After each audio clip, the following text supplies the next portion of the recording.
Wonderful. We've been here for just a couple of minutes with JP Robideaux. Actually, we're going to call him John, and because that's his name.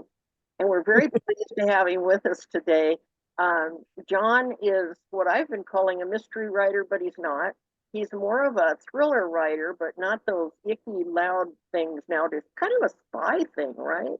You got going there, a little espionage and stuff. And Yeah.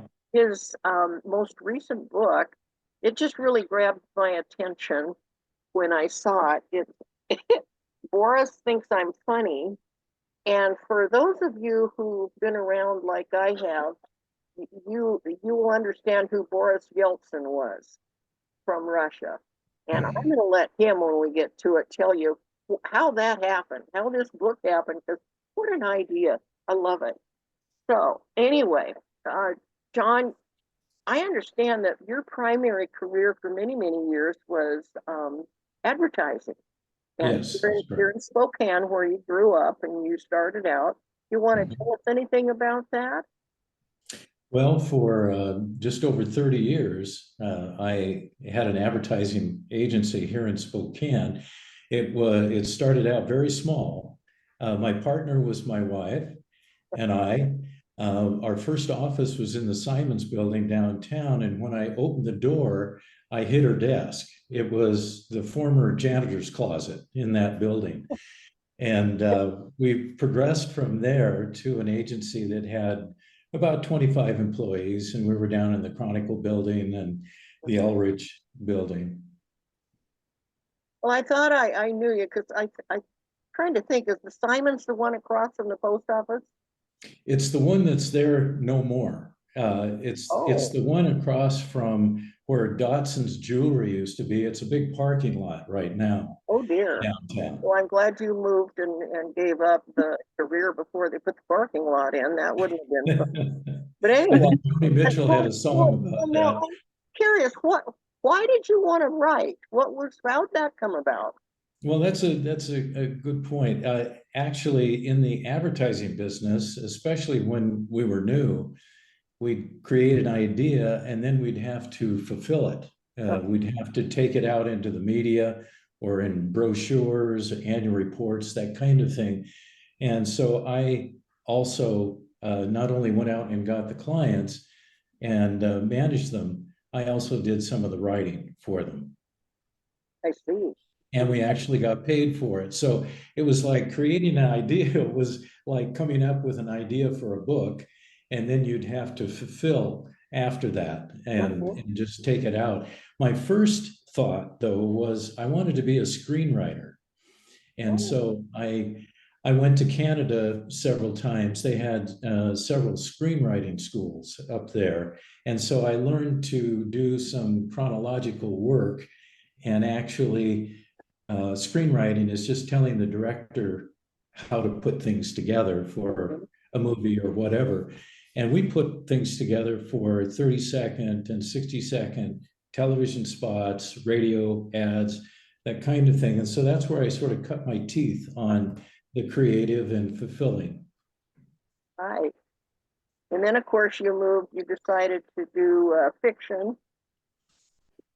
Yeah, well, over the years, I would just jot down notes, and Boris was one of the first ideas that I had back in the 90s. For those in our audience that remember, um, there was actually a coup in Russia when he became president after the wall fell in Berlin in 1989 or so.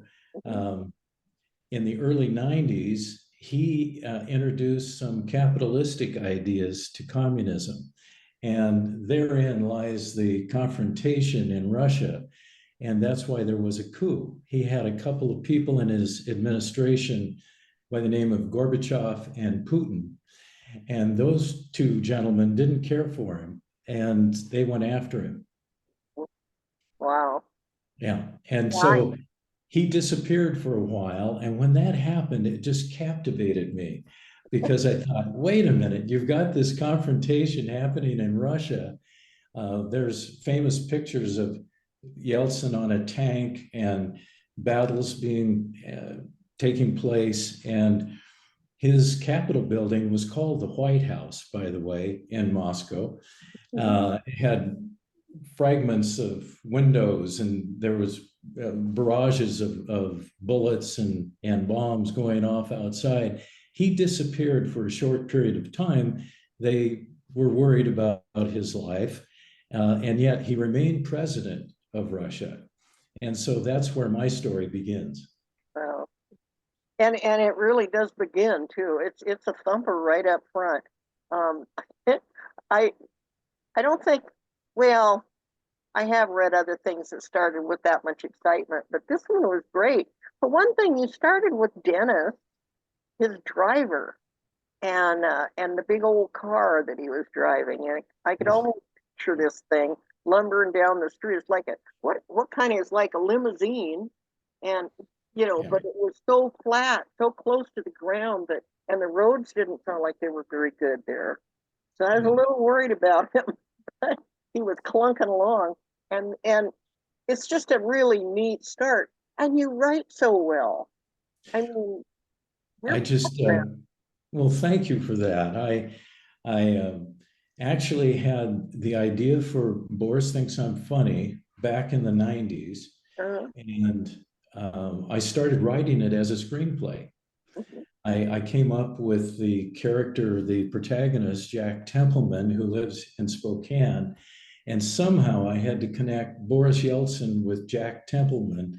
And, and I think that's where there is a hidden comedy happening between this Russian character um, and this guy who is a government employee in Spokane that's bored, and he wants to be a comedian. And the gathering between Boris meeting Jack and also Dash, the dog that belongs to Jack Templeman, there's a threesome that goes on there that sounds a little funny at this point, but wait till you get into it and you travel with both those people. Boris coming to Spokane and Jack Templeman finding out that he lives in Eagle Ridge just down the street. Yeah, go ahead. Do you feel like it's not really giving away anything if you tell him why he's in Spokane? Well, he's being federally protected by the US government because they sort of like the idea that there's an agitator president in Russia that likes capitalism, and they think that they may be able to turn a corner on capitalism by bringing him to the United States.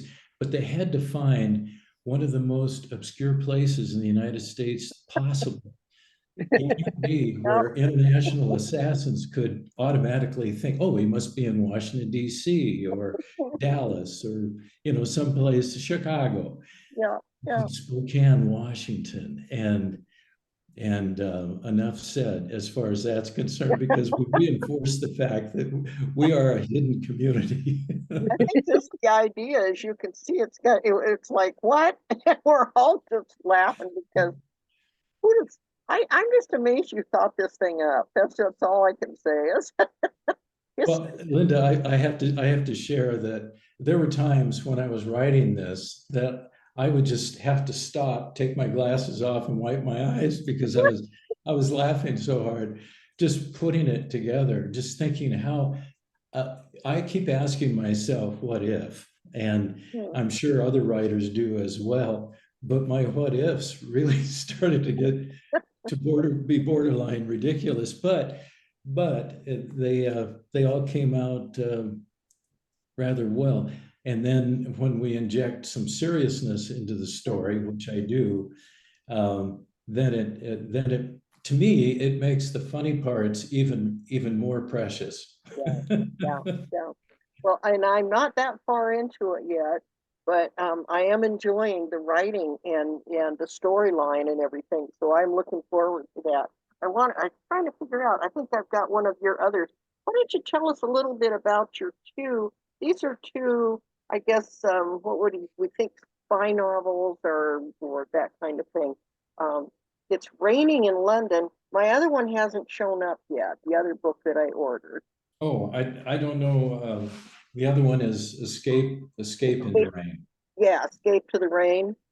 escape into rain, and then And, it's and, raining in and London. these take, oh, Tangier, Morocco, living, you're all over the place, right? I am. I Okay. am. I But tend your old to, London, is yes, base of operations. and it's a different form of rain over there. Uh-huh. Yeah, Well, I it's like sort of, that title too. it's a more regal rain in that book. Eagle Rain. Yes, right. Well, I what was the difference between writing about Spokane and then writing these other two books, which by the way have the same character, right? No, they're very different. I've introduced Rick Blaine. Rick Blaine is a character in the first two books, and Right. That's what it's going to be a series of three. oh, The okay. third novel I've just what I basically do is write a treatment, a beginning, middle, and then I just jump into it and flush it out. Okay. So I have a treatment written for Chasing the Rain. That'll be the third in that series. So Uh-huh. that's a series of three books. Rick Blaine is a young man who grew up in North Idaho and becomes unbelievably rich by moving his idea down to Silicon Valley. And he isn't married yet. He's in his 30s, and he takes the story from North Idaho through Spokane and points that everybody here in this meeting would recognize, from here down to Venice Beach and then back up again. And in its Escape into Rain is a story that came to me last. It's last, but it's the first book. It's the first novel that I Yeah. wrote. I was so excited about it and finding this character. Um, I'm a fan of film noir, and Casablanca is one of my favorite movies. And in the movie Casablanca, um, Humphrey Bogart plays Rick Blaine. He has Oh, Rick's place in Casablanca. sure. And so I picked that name of that character and then I refer to it in Escape into Rain. It's sort of a transposition that I have in that book. But one thing leads to another, and then it's raining in London. I take the character overseas. And these are generally places that I've been to. I mean, as a writer, you write where you've been and what you know about, and Rick is sort of a modern day soldier of fortune. He just gets caught up in espionage, especially overseas in London. Cool. Cool. Yeah, Well, I think maybe, unless you have something to add at this point, maybe we can open it up for folks to kind of bring up comments or questions about your writing. sure, I got to tell certainly, you guys, these things are worth reading, really. sure. Any, yeah, Patrick. John, you mentioned your initial interest in screenwriting. Did you read one or both of William Goldman's books on screenwriting? I know who William Goldman is. In fact, I understand that what was it? Some application to screenwriting was heavily influenced because of Goldman. And I had the first series of screenwriting applications that I used to start that, but I never really got into that. I moved right away into writing fiction novels. You might pick his first one up. It's a little more entertaining than his second one. For those that are unfamiliar with William Goldman, he wrote the screenplay to, Sundance Kid. What was that movie? Oh yeah, Butch Um, Cassidy and the Sundance Kid. yes, but he was a novelist first, and he wrote the novel on which HUD was based, the movie HUD with Paul Newman, which got him in the door. And then he wrote The Marathon Man. It was more of a novella than a novel, which of course then became a movie with Dustin Hoffman. But he writes about what he says most insightful for you and anyone who also likes to write screenplays is woe to the novelist who writes screenplays. It sucks the life out of or it sucks the creativity out of you, or something like that. So you might pick that up. It's 1984, so it's a little dated, but it's a fun read. That was a good year, will certainly 1984. Yeah.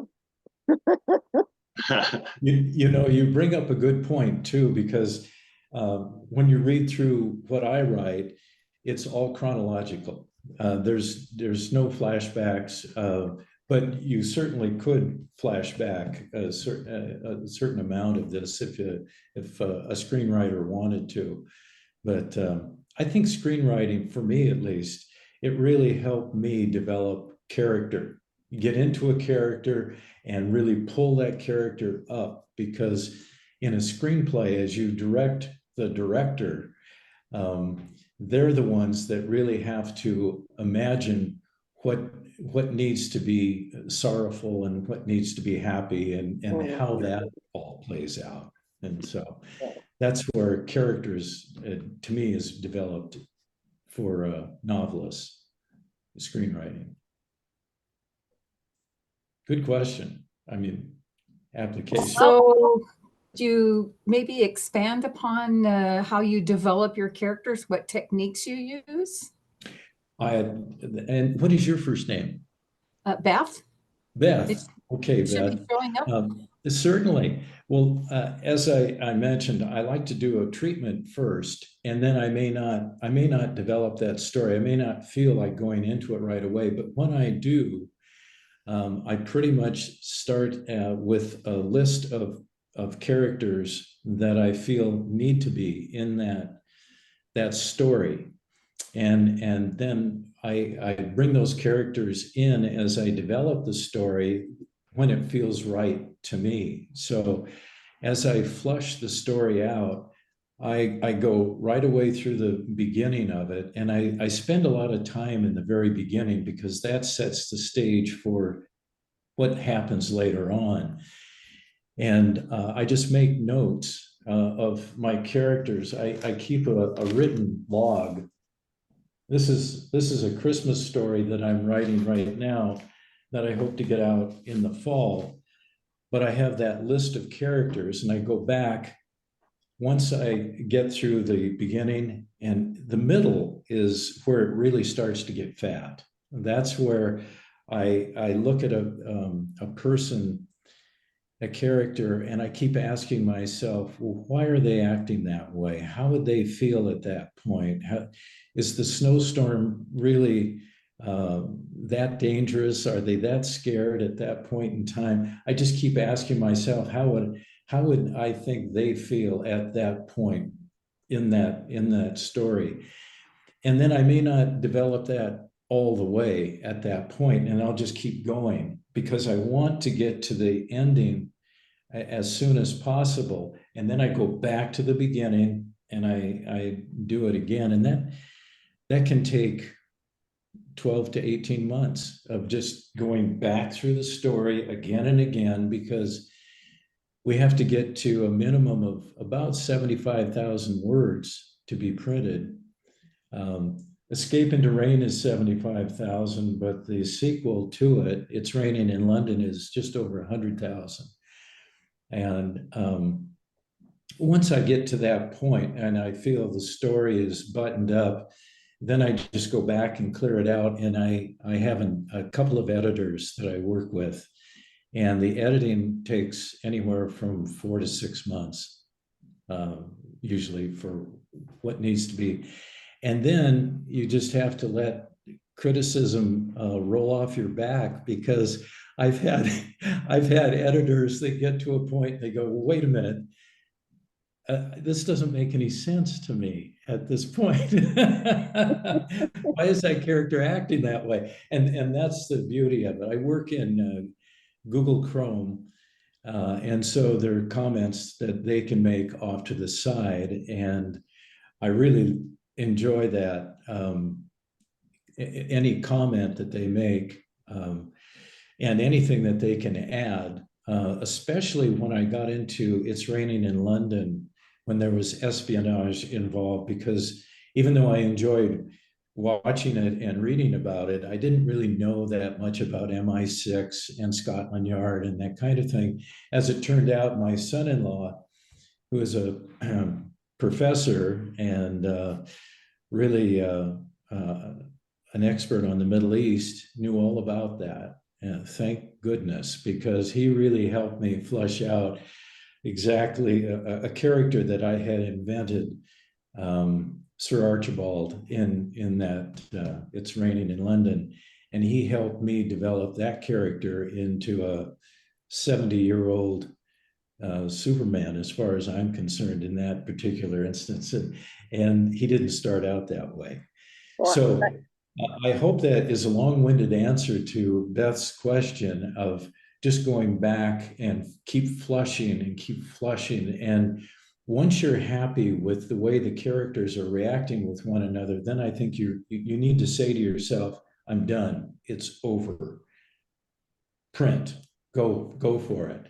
And when the editors agree with you, then you're ready to go to the publisher. I was going to say I had to laugh because you were saying you were wondering, why is this character acting this way? And as those of us who are readers, a lot of reading, we often ask the same question when we're reading a book. Why is this? Isn't that true, Sue?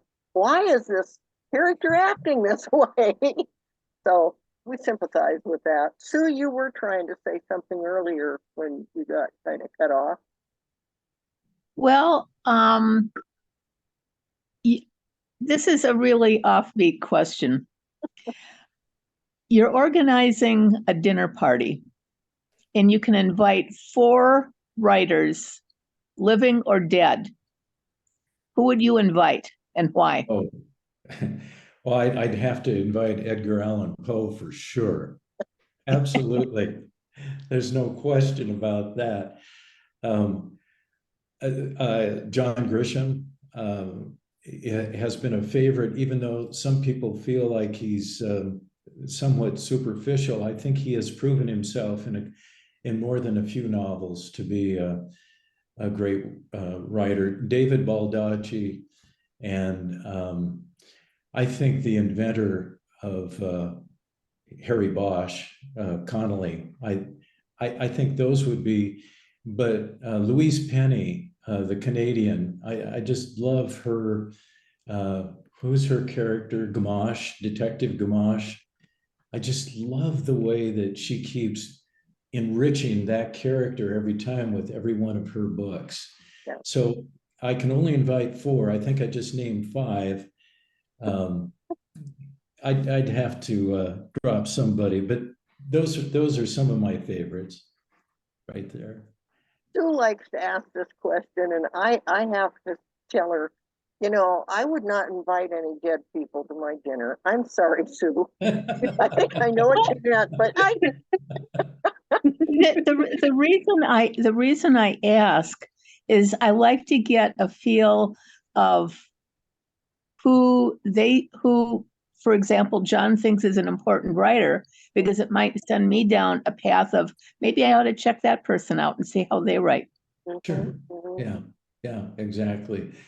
There are others that are accused of being formula writers, like Ken Follett, and several others. But I just think that anybody that can sit down and put anywhere from 100 to 300,000 words together in a story that enriches somebody's life or makes them laugh or smile or makes them smarter is worthy of credit. Yeah. let's see. We got a couple of other writers with us. We got Chris and Janet. Oh, goodness. Johanna. Teresa, are you writing any books these days? No? I didn't think so, but I thought I should be polite there and, include you. And Tonda's working on some fantasy stuff. I know that. And Elena, you've got your stuff out, right? Yeah, some of it. So we're trucking right along. Hi, Tonda. We're trucking along with these folks. Anybody else here? We've got some unmuted folks. Tonda, did you want to ask a question or bring up anything? You haven't said anything yet. No, yes? I usually don't, and I actually think I accidentally clicked the button. I usually Was an don't say accident, much. huh? I listen, I learn. Mm-hmm. Gotcha. How about you, Janet? Chris and I were talking about this the other day. When you decide to write a book, where do you start? Do you start with the crime? Do you start with the characters? Do you start with the setting? That's a great question. Yeah. Well, let's just take Boris, for example. I was just fascinated with the idea that there was a coup taking place in Russia. And so I started reading about it. And the further I read, the more interested I became in him specifically. And then the oddity of bringing him to Spokane. It's funny you bring that up, because when I described the scenario to friends, a couple of them said, "I didn't know that Boris Yeltsin came to Spokane," and just the idea that Boris Yeltsin would actually find his way into the Northwest in the United States was beyond belief. Well, good. That's why we call it fiction, right? um, but I like to start with, there is a germ in there somewhere. With Escape in Terrain, it was Casablanca, it was Humphrey Bogart and the name. And the other thing about Escape in Terrain was, if I was going to read about somebody who's in peril, I wanted to have both the authorities and the mob after the protagonist at the same time, to really push this character. That came second.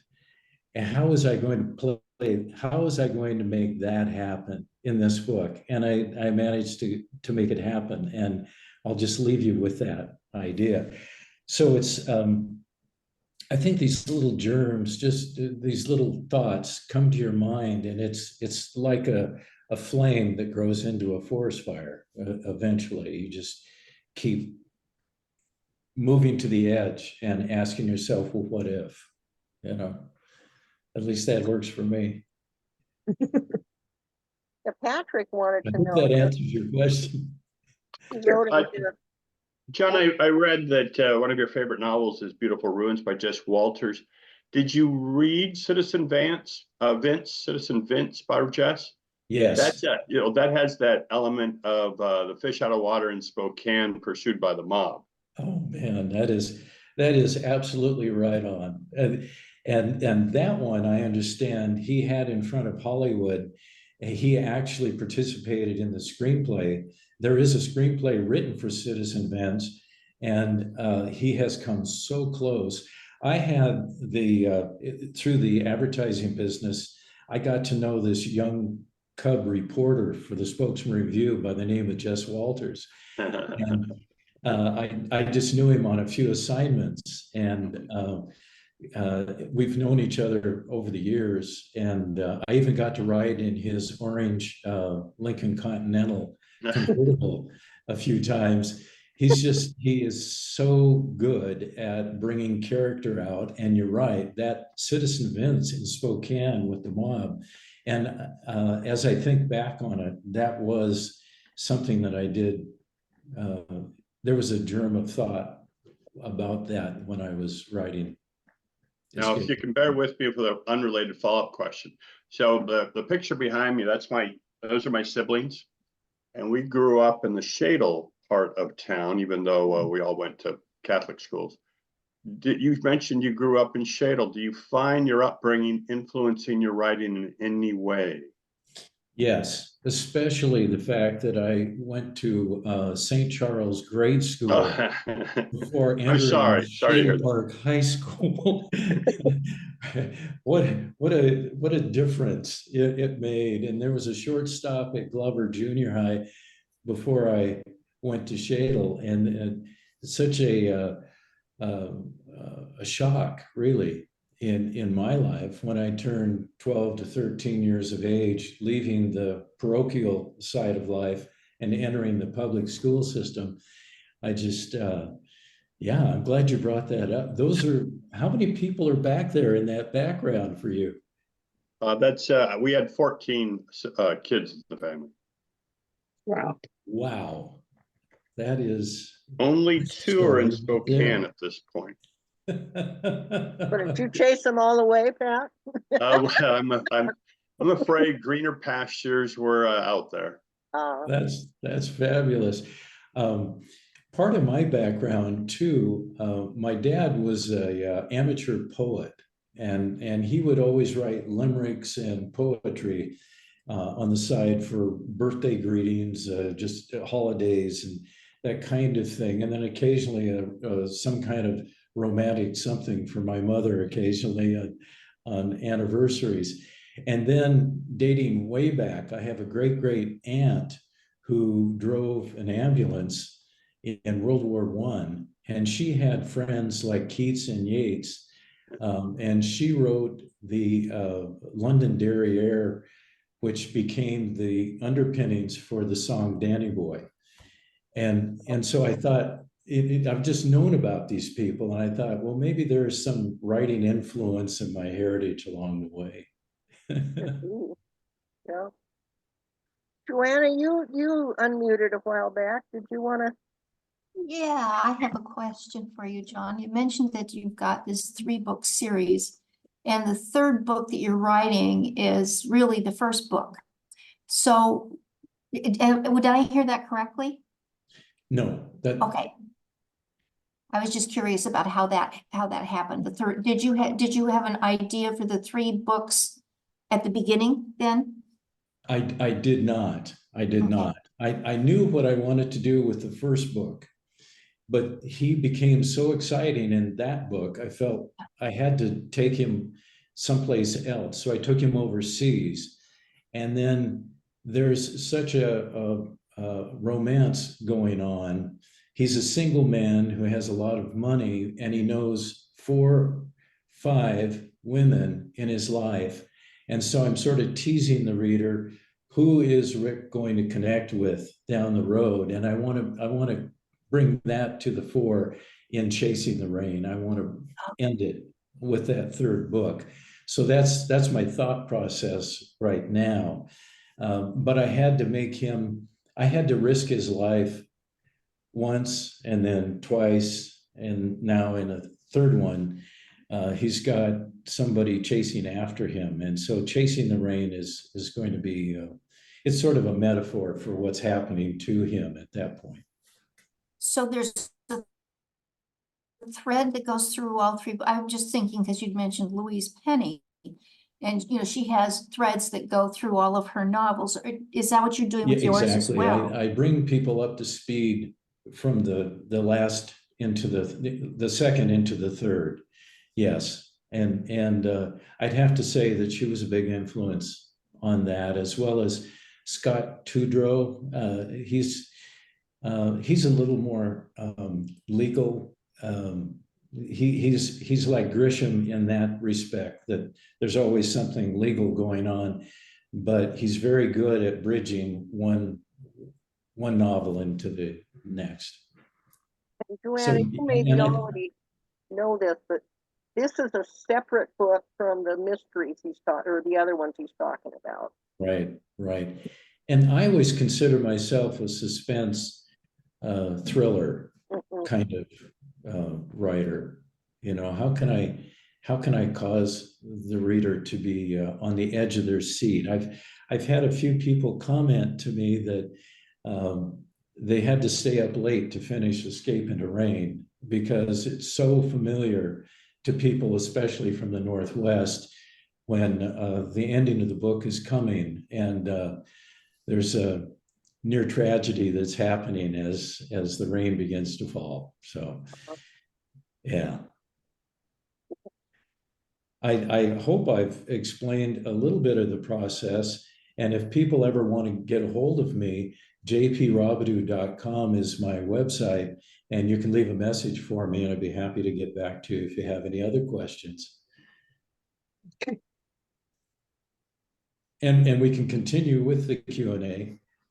I'm Yeah, we got at your another disposal. quarter hour if we wish. Elena, you've stayed silent here for a while. Do you have any comments or questions? I'm just taking it all in. Okay, okay. So Janet. Elena. Yeah, Beth, I'm trying to take notes here, so I need the titles of the two books in the series. I've got the Boris Thinks I'm Funny, but what are the other two called? well, What are the titles? The first one is Escape into Rain. Okay. And then the second one is It's Raining in London, Reigning. Oh, okay. An interesting thing that happened in that second novel, the editor that was working with me made a comment about me keeping the Queen alive at that point, because this book is happening in the now. And for various reasons that the reader will understand, of course, I'm going to keep the Queen alive. I mean, she was a queen for what, 70 plus years. I can't let a character like that disappear. And the book has the royal family in danger in that book, and that's in the title. And I felt the Queen deserved to be there to witness it. So, Okay. All right. Thank you. okay, you're welcome. You've been staying kind of quiet, Chris. Did you have anything to? Well, I'm curious if your suspense thrillers are also funny, like your Boris book. And if so, do you find that you're able to incorporate the humor as you go along, or do you end up going back and putting in funny scenes or dialogue? Good question. I feel that to answer your question, I have humor in all three. I have an extremely large amount of humor in Boris Thinks I'm Funny, only because I had to think like a comedian and come up with jokes. And if you don't think that was difficult, you'd be mistaken. It was, there's a lot of humor there, but in the first two, even though they do get serious, I feel that humor is just a nice spice to add to the soup every once in a while. It helps relax the reader a little bit. They can take a deep breath and know that life can be very serious, but it doesn't have to be all the time. So I enjoy that. And usually it's a form of either sarcasm or maybe a pun or something like that people get or don't get. And I just like to drop them in every once in a while. So how far have you gotten with the third one in the series? I've decided that it needs to go from the Northwest in the first book, overseas, London primarily, and Scotland and Tunisia in the second book.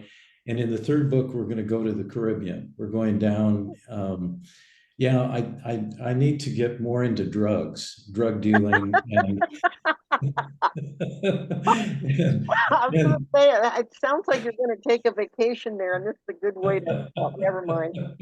But the Chasing the Rain, I'm really looking forward to. I'm not exactly sure of the ending in that particular book. I know that a few ends need to be tied up, and so I'm as excited as anybody else to see how that happens in Chasing the Rain, because I have about 3 scenarios that I have to go through to make it all button up and have everybody smile at the end. Chris? Can you tell us a little bit about your research of the criminal element in your books? Yeah, and that's another good question, because I always thought that somehow some federal authority would find me on the internet and they'd worry about me because I've searched out Hitler and terrible people in Russia and drug dealers and cartels in South America, and that's what I do. I just feel as though the thread needs to go deeper in a certain direction. And even in the Christmas story that I'm writing right now, I have some drug dealing because the Christmas story, and it's called The Magic Trucking Company, a moving Christmas story. And it takes place primarily in central Washington and Moses Lake. And there is romance, there's some intrigue though, because there is some drug dealing. As we know, in the center part of our state, there's a pipeline that comes up from South America that comes all the way into Yakima and into Moses Lake and the central part of our state. And so I felt like I needed to do that. And so Merry Christmas, everybody. We're going to talk about fentanyl. And, you know, it's like, you know, how am I going to make that happen and everybody feel good about, you know, Santa Claus? It's going to happen though. I'm about I'm about 90% through it right now, and again, I'm excited to see how this ends. Because it's just something that has to happen. But to let it, I just go on the internet and search what I'm thinking at that moment in time, specifically, and there's just so much information available. So is this a separate story, or is this the third novel you're talking? The third in the series? This is a separate story with new characters, different from the Rick Blaine series. Become a book at some point, or is it a short story to be sent off somewhere? Or well, I've noticed that people like Grisham and others that have written Christmas stories, they tend to be the smaller book. the little novellas, yeah. Yeah, they're more novellas, and I think that's where this is going, because right now I'm at about 40,000 words, and I want to try and get that to about 65,000, and then that's enough. You know, I mean, it's Central Washington. How much can you write about? I love the place, and I have friends that live there. In fact, I'm trying to think of Rob's last name. It just escapes. Rob Phillips writes about the Cascade Killer. He lives in Yakima, and I touched base with him a few times. Yeah, he's thought about a Christmas book, and we had a discussion about his, and they are smaller books. They're more novellas, and so I'll stop a little short of 70,000. I was glad you said you love the place, because after what you said, because we are recording, and if we go down in prosperity, no. I mean, who hasn't traveled across the state and stopped at the Starbucks in Moses Lake, Washington? Say, right? Admit it. Well, Joanna. So John, you mentioned that you do a treatment. Is that kind of your plot when you then go ahead, when you start writing, or are you more of a pantser or a hybrid? Because it sounds to me like you might be a hybrid. It's more of a plot structure.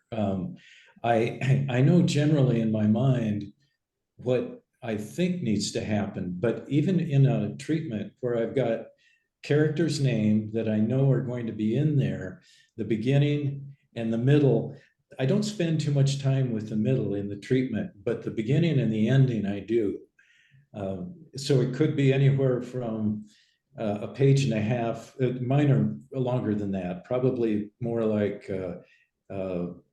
6 pages of treatment, because I spend more time with the beginning and the ending.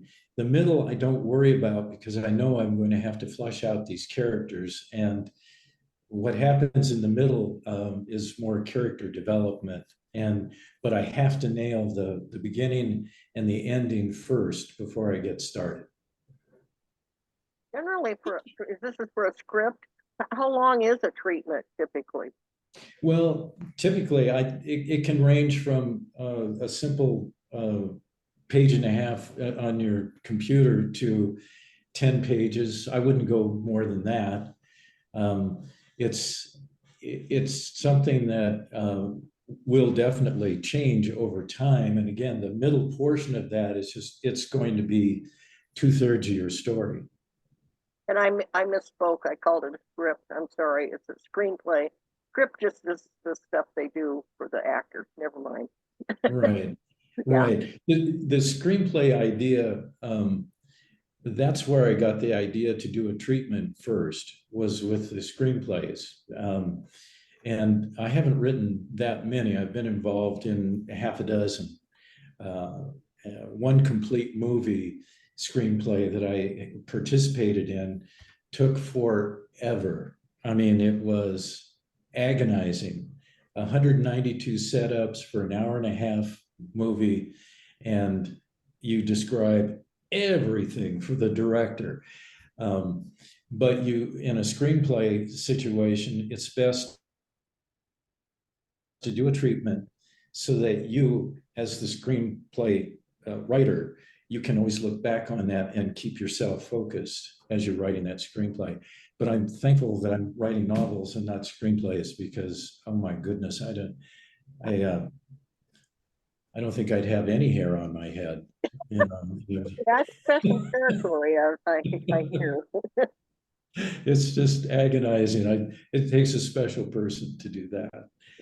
But I'm really enjoying novels. I have 4 stories in the works right now, and 2 more that I'm thinking about, that I've just put titles down and just waiting to see how That's me. That's about as far as I put down titles. That's it. I'll never get around to the story, so you're doing better than me. So you have things in stages. Yeah. But I applaud anybody out there that wants to be a writer that hasn't started yet. And I encourage everybody to give it a shot and find somebody that can edit your work as soon as possible, as soon as you can turn it over to them, and work together. Well, I'm going to stop the recording, and we appreciate you being with us very much.